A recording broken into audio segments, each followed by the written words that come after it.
kita mulai video berikut ini, saya mohon dukungan teman-teman untuk membangun channel saya dengan cara subscribe, like, komen, dan share sebaik-baiknya kepada teman-teman yang lain, agar saya lebih semangat lagi dalam membangun konten-konten, karena dukungan kalian adalah motivasi saya dalam membuat konten.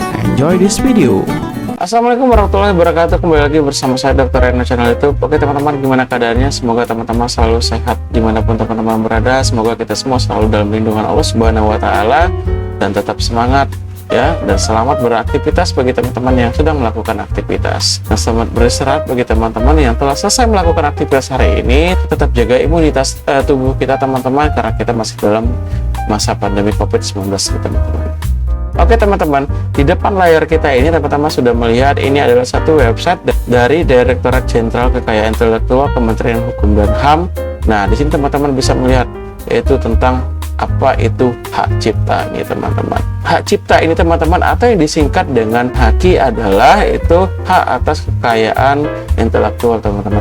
HAKI ini adalah untuk menghindari dari yang namanya copyright atau pembajakan yang teman-teman. Ya, ibaratnya kalau teman-teman mempunyai suatu karya, baik itu karya tulis ataupun suatu karya desain ataupun suatu karya seperti musik ya, aransemen ataupun lagu ataupun teks ya, teman-teman saya sarankan untuk mendaftarkan HAKI teman-teman, karena itu tadi untuk menghindari yang namanya pembajakan ataupun copyright ya teman-teman. Nah, saya akan memberikan video tutorial singkat bagaimana cara kita melakukan registrasi sampai kita melakukan pendaftaran kepada suatu karya kita nih teman-teman. Nah, di depan layar ini teman-teman sudah melihat, jika teman-teman belum memiliki account atau member login, silakan teman-teman daftarkan dulu ya. Silakan teman-teman klik ya, create your account. Maka teman-teman nanti akan diarahkan yaitu kepada registrasi ataupun pendaftaran account teman-teman. Nanti teman-teman silakan isi ya, kemudian email teman-teman ya, kemudian kata sandi ya, kemudian nama lengkap tentunya sesuai KTP, kemudian nomor KTP, tempat tanggal lahir, alamat, kemudian kota, kode pos, provinsi, dan seterusnya sampai nanti ke jenis permohonan. Nah, di jenis permohonan ini ada banyak pilihan teman-teman. Apakah teman-teman dari kementerian dan lembaga, apakah teman-teman dari pemerintah daerah, atau teman-teman itu dari perorangan nih teman-teman. Kemudian teman-teman pilih jenis kelamin, nomor telepon, dan teman-teman mengisi yang namanya kode CAPTCHA teman-teman. Nah, setelah teman-teman mengisi itu semua, silakan teman-teman nanti melakukan pendaftaran account teman-teman. Nah, berhubung saya telah melakukan pendaftaran, maka saya akan memberikan contoh yang kedua, yaitu bagaimana cara untuk mendaftarkan karya kita nih teman-teman. Nah, setelah teman-teman melakukan pendaftaran account, silakan teman-teman melakukan login ya. Teman-teman masukkan email tadi yang telah kita daftarkan, kemudian password yang telah kita daftarkan. Teman-teman klik login. Maka teman-teman nanti akan dialihkan ke laman seperti ini teman-teman. Nah, di sini ada dua pilihan, yaitu yang pertama yaitu hak cipta, yang kedua itu pasca hak cipta nih teman-teman. Untuk mendaftarkan hak cipta, nanti teman-teman bisa pilih itu permohonan baru ya. Kemudian teman-teman nanti akan mendapatkan dua surat ya, sesuai dengan kebutuhan daripada teman-teman sendiri. Yang pertama itu surat pernyataan. Surat pernyataan ini adalah tujuannya untuk menyatakan bahwa ini adalah benar-benar karya kita, bukan karya orang lain yang kita lakukan hak ciptanya teman-teman, atau hakinya teman-teman ya. Kemudian ada surat pengalihan hak cipta nih teman-teman, jika teman-teman pengen mengalihkan ke seseorang terkait tentang ciptaan kita nih teman-teman. Nanti teman-teman bisa download template-nya di sini ya. Teman-teman bisa lihat nanti bagaimana sih template-nya, teman-teman silakan isi ya. Tentunya nanti teman-teman mengisi itu dengan menggunakan materai 10.000 teman-teman. Nanti teman-teman bisa lihat di sini surat pernyataan, nama teman-teman, kemudiannya jika teman-teman dalam bentuk karya cipta karya tulis, teman-teman mungkin bisa mengisi tim daripada karya tulis teman-teman. Jika teman-teman itu membuat karya itu sendiri, teman-teman hanya mengisi sesuai dengan nama dari yang akan kita daftarkan itu teman-teman. Teman-teman bisa baca ya apa saja sih pedoman-pedoman atau hukum-hukum yang ada di HAKI ini teman-teman. Nah, setelah teman-teman mengisi surat pernyataan tadi, teman-teman nanti akan melihat kolom pendaftaran untuk mendaftarkan karya cipta kita teman-teman ya. Kemudian teman-teman bisa lihat di sini yaitu jenis permohonan. Nah, seperti saya bilang tadi, apakah teman-teman dari suatu lembaga atau teman-teman dari suatu perorangan. Kalau teman-teman perorangan, teman-teman cukup memilih jenis permohonan umum, kemudian jenis ciptaan. Nah, jenis ciptaan teman-teman ini banyak sekali ya teman-teman pilihannya. Ada karya tulis, ada komposisi musik, ada fotografi ya, ada rekaman dan karya lainnya teman-teman. Nah, silakan teman-teman nanti pilih contohnya karya tulis ya teman-teman. Nah, teman-teman klik aja karya tulis, kemudian jenisnya apa ya. Teman-teman bisa pilih di sini apakah dari berbentuk buku atau buku mewarnai atau buku panduan atau buku pelajaran atau buku saku.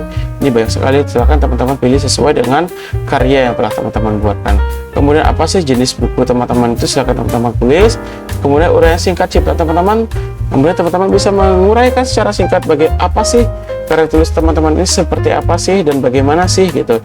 Silakan teman-teman tulis yaitu uraian secara singkat. Kemudian tanggal pertama kali diumumkan, kemudian negara pertama kali diumumkan, kemudian kota pertama kali diumumkan, silakan teman-teman isi. Kemudian kalau teman-teman ini menggunakan kuasa ya teman-teman tinggal pilih yes, maka teman-teman nanti akan mendapatkan kolom tambahan untuk melakukan registrasi. Tapi jika teman-teman melakukan perorangan, teman-teman tinggal klik saja no ya. Kemudian data pencipta. Data pencipta ini adalah nama daripada pencipta teman-teman. Nanti teman-teman silakan klik aja tambah. Kemudian teman-teman tuliskan nama teman-teman, alamat dan sebagainya dan seterusnya. Setelah teman-teman isi semua ini, teman-teman tinggal klik tambahkan. Nah, kemudian data pemegang hak cipta, klik tambahkan. Kemudian nama, alamat ya dan seterusnya. Setelah semua terisi, silakan teman-teman klik tambahkan. Kemudian teman-teman juga wajib melampirkan identitas teman-teman ya, apa saja identitasnya. Nah, jika teman-teman dari suatu lembaga, tentunya teman-teman harus melampirkan yang namanya akta pendirian badan hukum teman-teman. Kemudian teman-teman jika teman-teman hanya dari perorangan, teman-teman tidak perlu melampirkan akta pendirian badan hukum ya. Nah, teman-teman bisa mengisi NPWP, scan NPWP teman-teman. Kemudian contoh ciptaan teman-teman, contoh ciptaan ini teman-teman bisa melihat di sini ada syarat lampiran, yaitu kalau buku atau e-books itu dengan kapasitas unduh 20 MB, kalau pemrograman komputer itu dengan 20 MB, kalau seandainya daripada karya lagu ataupun teks itu sekitar 20 MB, itu berbentuk suara, tulisan, video rekaman, teman-teman bisa cross check ya satu persatu agar teman-teman tidak salah. Kemudian teman-teman scan KTP, teman-teman juga lampirkan. Kemudian surat pernyataan yang kita isi tadi. Kemudian ada bukti pengalih hak cipta jika teman-teman itu mengalihkan karya teman-teman ini ke orang lain. Ya teman-teman. Nah, jika teman-teman mungkin memiliki URL karya cipta teman-teman, teman-teman bisa memasukkan URL daripada karya cipta teman-teman untuk daftarkan haknya teman-teman. Nah, setelah semua ini terisi, teman-teman bisa mengklik submit ya teman-teman. Selanjutnya bagaimana kita untuk mengetahui status karya yang telah kita daftarkan tadi untuk mendapatkan sertifikat haknya. Nah, teman-teman nanti bisa lihat di sini itu di daftar ciptaan. Nah, di sini teman-teman nanti akan melihat ya daftar ciptaan teman-teman yang telah teman-teman registrasi tadi atau teman-teman telah daftarkan tadi. Di status penerimaan teman-teman nanti akan melihat apakah status penerimaan itu diterima ataupun ditolak teman-teman ya. Tentunya nanti teman-teman perlu waktu ya mungkin 2x24 jam atau 3x34 jam ya, tergantung daripada tim verifikatornya teman-teman. Nah, setelah teman-teman nanti selanjutnya mungkin teman-teman pengen tahu berapa sih harga untuk karya yang akan kita daftarkan ke Direktorat Jenderal Kekayaan Intelektual Kementerian Hukum dan HAM ini. Saya akan mengambil contoh misalnya jenis ciptaan teman-teman itu karya tulis ya teman-teman. Nah, di sini kita akan lihat ya teman-teman harga untuk menerbitkan atau mendapatkan satu sertifikat haki atau hak paten teman-teman itu sebesar 400.000 nih teman-teman. Tapi biasanya kalau teman-teman dari suatu lembaga ini lebih murah lagi teman-teman, yaitu sebesar 200.000 teman-teman. Tentunya teman-teman juga harus melampirkan yang namanya badan hukum pendirian. Nah, jika teman-teman memiliki jenis karya cipta yang lain ya, kita ambil contoh misalnya pemrograman teman-teman ya, pemrograman teman-teman silakan pilih karya lainnya, kemudian teman-teman pilih apa subjenis teman-teman, apakah itu basic data ataupun kompilasi data atau permainan video.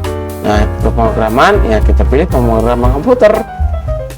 Maka teman-teman nanti akan melihat berapa sih harga untuk menerbitkan sertifikat hak paten atau sertifikat HQ ini, itu sebesar 600.000 nih teman-teman. Nah, setelah teman-teman buat isi semua file yang ada di sini, tentunya teman-teman akan melakukan pembayaran terkait tentang karya cipta kita untuk mendapatkan suatu sertifikat teman-teman. Nah, di mana kita melihat statusnya, teman-teman bisa lihat itu di daftar ciptaan teman-teman. Nah, di sini teman-teman bisa lihat ini adalah HQ yang telah saya daftarkan sebelumnya. Untuk melihat statusnya, teman-teman bisa melihat di bagian status penerimaan. Di bagian status penerimaan itu diterima ataupun ditolak atau sedang ditinjau ya, tergantung daripada tim verifikator teman-teman. Nah, setelah teman-teman melihat status penerimaan karya teman-teman diterima, teman-teman nanti akan mendapatkan sertifikat. Teman-teman silahkan senang ya, kemudian kita klik yaitu nomor permohonan teman-teman, maka teman-teman nanti akan mendapatkan yang namanya e-sertifikat, di mana kita bisa mendapatkan e-sertifikat di bagian yaitu di bagian kanan atas ya teman-teman. Kita klik saja. Nah, maka teman-teman nanti akan mendapatkan sertifikat surat pencatatan penciptaan ya teman-teman, seperti yang ada di monitor kita ini teman-teman. Nah, nanti teman-teman akan mendapatkan yang ada kode barcode-nya, kemudian lampiran pencipta ya, dan seterusnya teman-teman. Dan ini adalah bukti bahwa karya kita ini sudah dipatenkan atau karya kita ini sudah didaftarkan ke Badan Kementerian Hukum dan HAM Republik Indonesia. Jadi jika nanti suatu saat ada karya teman-teman yang dibajak oleh seorang lain, maka teman-teman bisa menuntut dengan melampirkan surat pencatatan ciptaan ini teman-teman. Oke teman-teman, mungkin cukup sekian video singkat dari saya. Sampai ketemu di video-video saya selanjutnya. Assalamualaikum warahmatullahi wabarakatuh. See you next time.